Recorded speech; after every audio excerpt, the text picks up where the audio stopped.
Hi all, in this video we're going to take a look at another drill used in prop firms as part of their intern education program. Now in an earlier video we took a look at something called the cut and reverse drill. This drill is a little tougher to do than the cut and reverse drill, and so our recommendation is that you get the most from the cut and reverse drills before moving to this drill. Now it's going to be hard if you think about this drill in terms of winning and losing.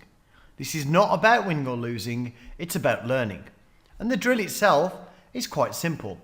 You need to place trades with a target of 1 tick. You get your 1 tick or you get out of the market. Now the point of this exercise is not to learn to trade for 1 tick profit. The 1 tick profit is basically forcing you to enter the market over and over again. So the entries you take could, in a real market, in a real trading situation, get you more than 1 tick. But we want you to focus on the entry and not sit in trades for any length of time. So unlike the cut and reverse drill, you don't need to be in the market all of the time, but you do need to be aiming to trade frequently.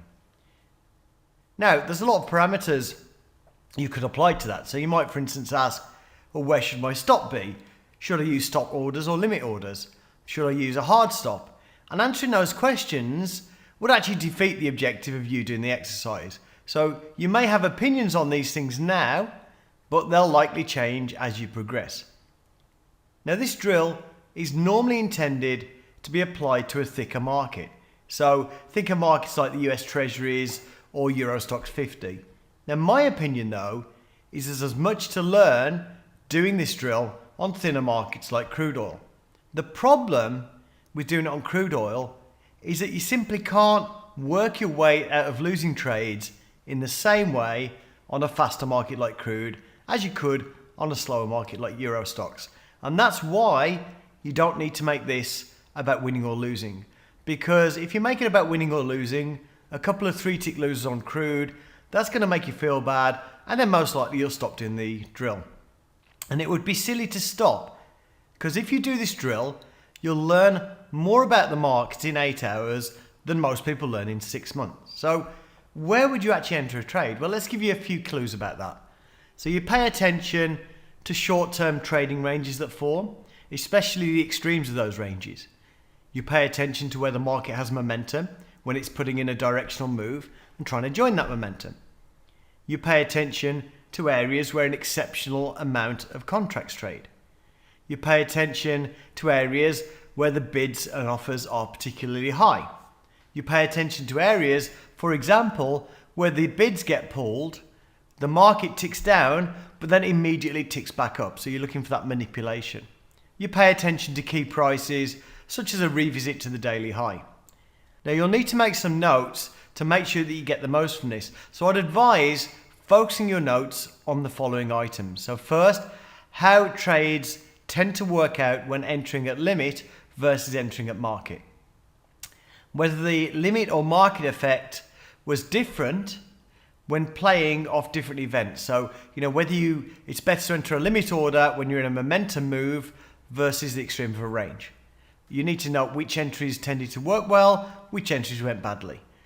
And you also need to note how long the trades lasted, because some trades you're going to find that you win very quickly, and some trades you find market just dies and doesn't go anywhere. Now what I'd also say is don't enter a trade if there's no reason to do so. So you need a reason, you need something to lean on before you enter a trade.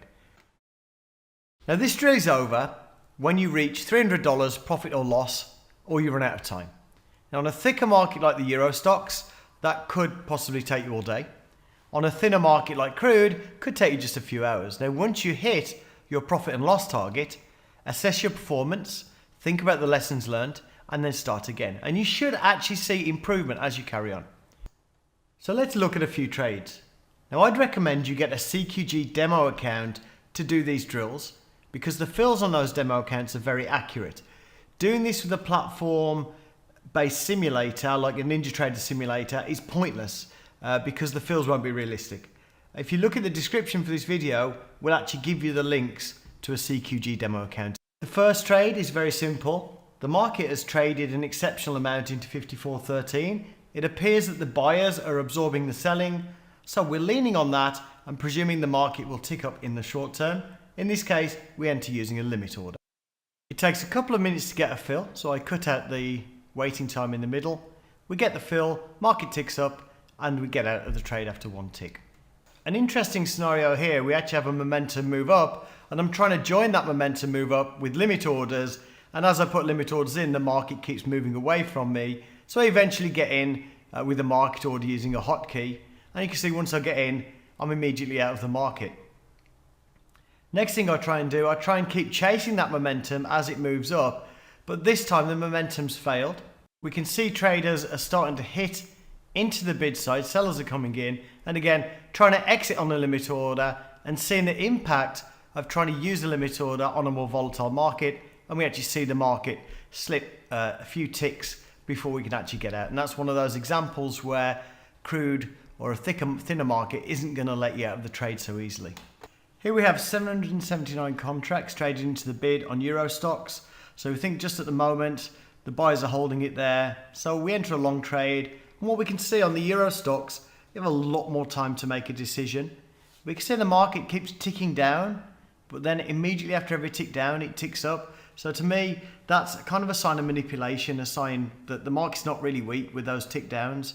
So what we're doing, we're just sitting in the trade, waiting for that trade to work out. Like I say, it will take longer for these trades on a thicker market to work out, which is why it's going to take you longer to hit your profit or loss target for the day. And eventually we get a fill and exit the trade at one tick, and now we can start looking for the next trade. And a very similar trade here. I see a lot of size trading into the bid, so it looks like the bidders are holding it. I join that bid, and again, there's a difference on Euro stocks and crude, thick versus thin markets on whether you can join or not. So I'm trying to join that bid, and we get our fill. We have our target trade on. But what happens in this instance, we still see most of the trading hitting into the bid side. So there's not really any buyers here buying this market, helping us to continue the momentum up. And as we move on, we can see more and more trading into the bid side.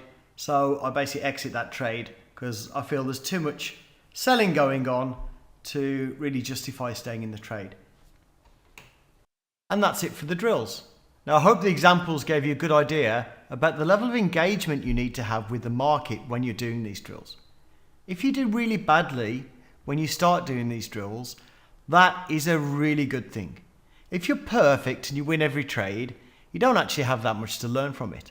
On the other hand, if you start off losing most of your trades, you have the most progress to make.